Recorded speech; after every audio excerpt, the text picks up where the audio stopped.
Salam sejahtera. Bertemu kembali dengan saya, Pendeta Daniel Siswanto. Kita akan sejenak untuk mendengarkan renungan tutup sabat kita pada saat ini. Saya mengambil sebuah tema untuk renungan kita yang singkat ini adalah mendengar dengan hatimu. Kenapa ini penting? Karena akan ada hal-hal positif yang bisa kita dapatkan di sana.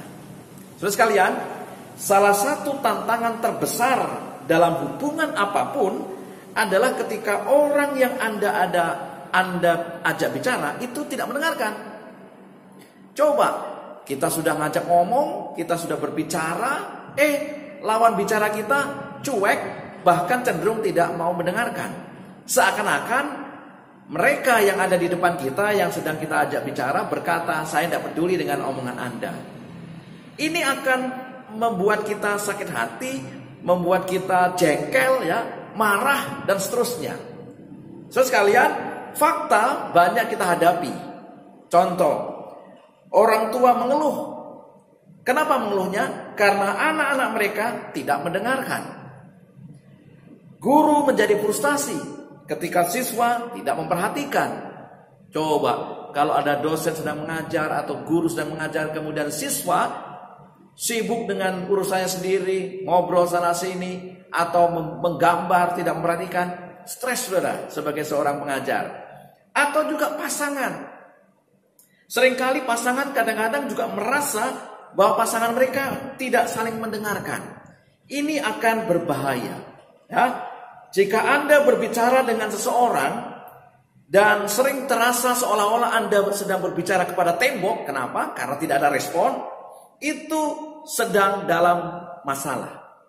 Hubungan Anda sedang berada pada titik kehancuran.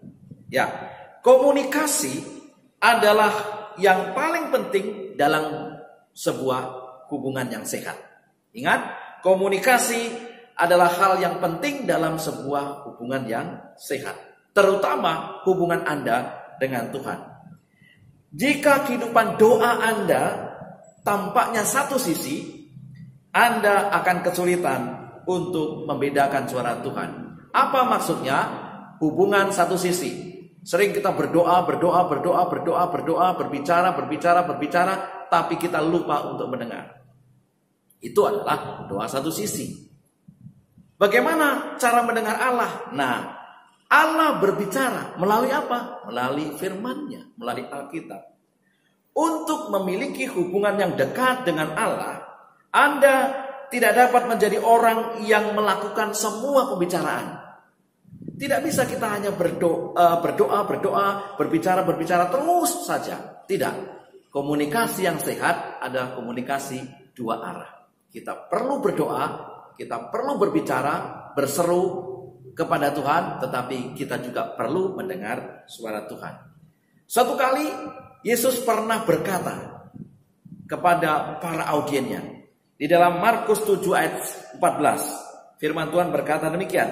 Lalu Yesus memanggil lagi orang banyak dan berkata kepada mereka, kamu semua dengarlah kepadaku dan camkanlah. Yesus juga memberikan satu nasihat, dengar dan camkan. Artinya apa? Yesus juga pengen ada perhatian. Supaya apa? Supaya tidak berbicara kepada tembok. Supaya tidak satu sisi. Yesus pengen orang-orang juga mendengar. Ini Yesus, saudara sekalian. Tuhan ingin Anda menyerap semua yang Dia katakan kepada Anda. Tuhan ingin supaya kita mendengar. Ingat, bukan hanya Tuhan mendengar kita berbicara terus, tapi Tuhan ingin supaya kita mendengar. Dengan kata lain, kita harus mendengar. Tapi masalahnya, bagaimana cara kita mendengar? Dengarlah dengan hatimu. Alih-alih membuka Alkitab, dan mencoba untuk membuat Alkitab mengatakan sesuatu, seringkali kita tidak mendengar dengan sungguh-sungguh. Mendengar dengan hati adalah bukan saja kita membaca Alkitab, lalu tanpa tidak ada perubahan. Mendengar dengan hati adalah mendengar dengan sungguh-sungguh dan ada perubahan. Kenapa? Karena ada yang dilakukan. Amsal 12 ayat 15. Raja Salomo mencatatkan satu hal yang sangat penting. Jalan orang bodoh lurus dalam anggapannya sendiri, tetapi siapa mendengarkan nasihat, ia bijak. Orang yang mendengar bijak. Artinya apa? Orang yang mendengar, ia sedang membangun hubungan yang baik. Perkuat hubungan Anda dengan mendengarkan. Dan ketika berkomunikasi dengan Tuhan, ingatlah bahwa untuk mendengar Tuhan bukan sekedar mendengar biasa, tetapi mendengar dengan hati. Tidak semua kita akan berbicara. Ada waktu untuk kita mendengar. Dan mendengar dengan hati adalah sarana yang terbaik. Kitab Amsal 15 ayat 31 mencatat, orang yang mengarahkan telinganya kepada teguran, yang membawa kepada kehidupan, akan tinggal di tengah-tengah orang bijak. Orang yang mengarahkan telinganya artinya orang yang mendengar kepada teguran, kepada nasihat, akan membawa kepada kehidupan. Amsal 1 ayat 5, orang bijak akan mendengar. Orang bijak akan mendengar, enggak ngomong terus, saudara. Gantian, saudara. Makanya dikatakan komunikasi yang sehat adalah komunikasi dua sisi. Tidak aja hanya satu sisi. Satu sisi artinya saya berbicara, tapi saya tidak mau mendengar. Satu sisi artinya saya berdoa, tapi saya tidak mau mendengar Tuhan berbicara melalui firman-Nya. Lukas 2 ayat 46. Ia sedang duduk di tengah-tengah alim ulama sambil mendengarkan. Ini adalah waktu Yesus berada di bait suci. Pada waktu Paskah. Rupanya berpisah dengan orang tuanya. 3 hari kemudian dicari lagi, ternyata Yesus ada di bait suci. Dan ia mendengar para alim ulama. Ia mendengar orang-orang. Yesus mendengar, saudara sekalian. Yohanes 10 ayat 27. Domba-dombaku mendengarkan suaraku. Dan aku mengenal mereka, dan mereka mengenal aku. Orang yang mendengar sejatinya sedang membangun hubungan.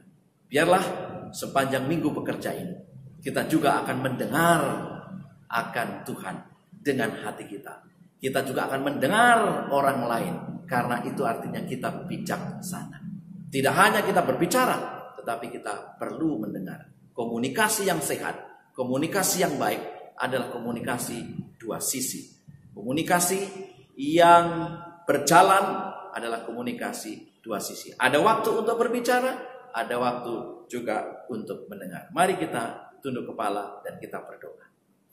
Bapa, terima kasih untuk renungan yang singkat ini. Kiranya kami diajarkan untuk mendengar suara Tuhan, mendengar dengan hati, sehingga kami boleh mempunyai hubungan yang baik dengan Tuhan. Manakala kami berbicara melalui doa, manakala kami mendengar melalui Alkitab. Terima kasih ya Tuhan, di dalam nama Yesus kami berdoa. Selamat minggu bekerja, Tuhan memberkati.